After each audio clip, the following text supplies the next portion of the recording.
is perfect, but St. Augustine comes pretty close. But with the good comes the bad, and that's what we're talking about today, so let's get to it.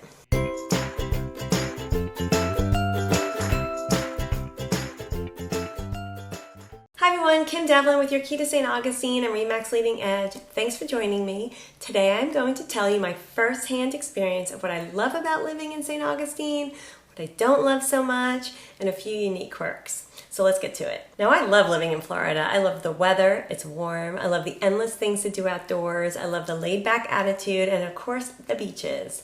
I've traveled all over Florida, and for me, Northeast Florida is the best. Today, we're focusing on the St. Augustine area. This area has changed a lot in the last few years. What used to feel like a quiet little seaside town seems to be bustling all year now. So what is the good, the bad, and a bit quirky about living here? Well, that's what I'm going to tell you. Number one, it's a vacation destination. Florida itself is a hotspot for vacationers, and the sweet little city of St. Augustine is one of the most popular destinations in the state. People love the historic old town full of charming shops, great restaurants, and seasonal events. Visitors also love the wide soft sand beaches, especially where you can drive on and set up camp. And the fun places to explore like the haunted lighthouse, the alligator farm, and tons of concerts at the amphitheater. So what's great? Well, as a local, you are near all these amazing features year-round and will only have trouble deciding between which event or adventure to check out for the day. Now, while being a popular vacation spot has definitely made our local economy more robust thanks to the tourism, this has been at certain costs to the local lifestyle. So now here's the bad. The massive growth of the tourism industry in recent years has made it more difficult for locals to always enjoy these great features. We are a hospitable town and love hosting guests, but many locals get frustrated by the increased traffic and high volumes that lead to long wait times at restaurants and the impossible task of finding parking downtown or by the beach. There has also been a big increase in hotel construction and vacation rentals, which has caused a lot of protesting from neighbors who are now dealing with spring break partygoers and inflated home prices. But in a quirky twist, the slow tourist season of September, which is of course the hottest month of the year, is just for the locals. During this month, residents get free or discounted fees to the museums, tours, and experiences, and get to enjoy the Sing Out Loud Festival, a citywide music showcase of local talent and national headliners. The latter is actually pretty darn awesome. Number two, the weather. Now, they don't call it the Sunshine State for nothing. Florida, of course, is one of the most tropical climates you can find in the U.S., and Northeast Florida offers a unique variety of the seasons. The weather here is cooler in the winter, and our summers aren't as unbearable as you deal with in South Florida. I personally love this coming from the Northeast. I like the change to the cooler weather in the winter, especially during the holidays. And speaking of the holidays, if you've never visited during the Christmas season, be sure to check out my video on the Nights of Lights right here and start planning your trip. I love the winter months, mainly because it is quieter. You might not head to the beach and get into the water without a wetsuit, but it's a lot easier to find parking and take a nice stroll. The pups love it too. Who am I kidding? The pups love it all year. Spring and fall are the best for comfortable beach weather, and the summer is, of course, hot. Which leads me to the bad. While we get to cool off in the winter, St. Augustine does get quite toasty in the summer months. Humidity is high, and if you are not sitting by the beach with the breeze or safely tucked away in the air conditioning, you are going to get hot. We also have the rare but very possible threat of hurricanes and tropical storms.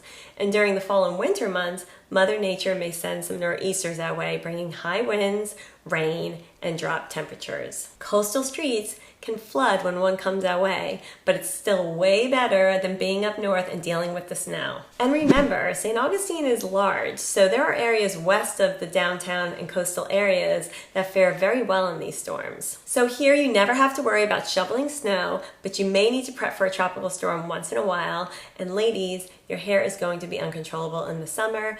Just accept it. But probably the quirkiest weather we get in St. Augustine is in the spring months, when you could start the day bundled up, by noon be in your shorts and tees basking in the warm sun, and sometimes get a passing thunderstorm too. So you pretty much experience all of the seasons in a 24-hour period. Number three, endless day trips. St. Augustine has great proximity to a lot of fun nearby towns and excursions. If you want to get out of town for a day, you're an easy drive to Jacksonville, Amelia Island, or Daytona, with plenty of great stops in between. You can hit up Jacksonville for concerts and game days. Fernandina Beach is perfect if you're looking for a day in another small city.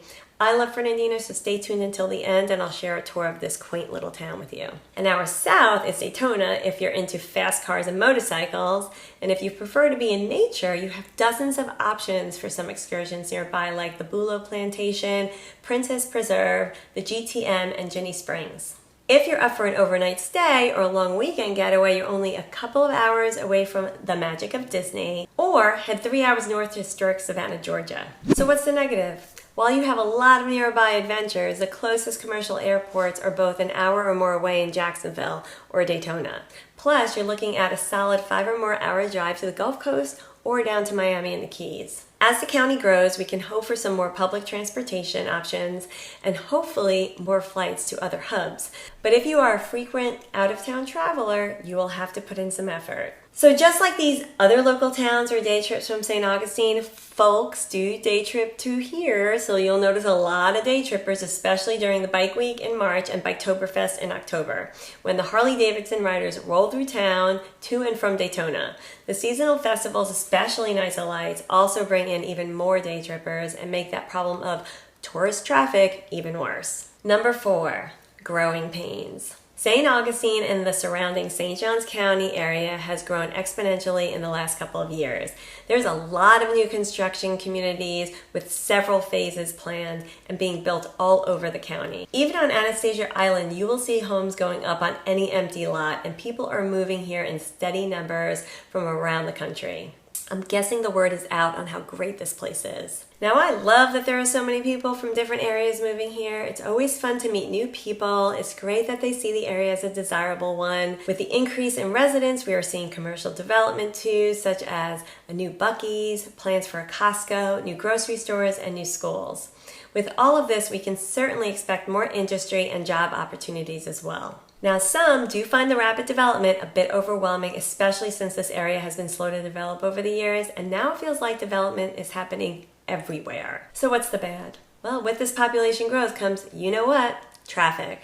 Now, coming from New York, this traffic still doesn't compare, but it's definitely more congested than in years past. This problem is especially apparent in the older areas of St. Augustine, where the streets are narrow and the infrastructure can't handle it. If you are moving here from a congested area, like New York or Chicago or LA, keep in mind that you are on beach time now. Take it easy and be a courteous driver, or you'll not make any friends with the native Floridians.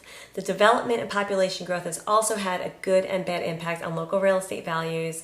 Of course, the average price for existing homes has increased, which is wonderful for owners who have equity, but the rising cost of housing is limiting options for younger families and service industry workers.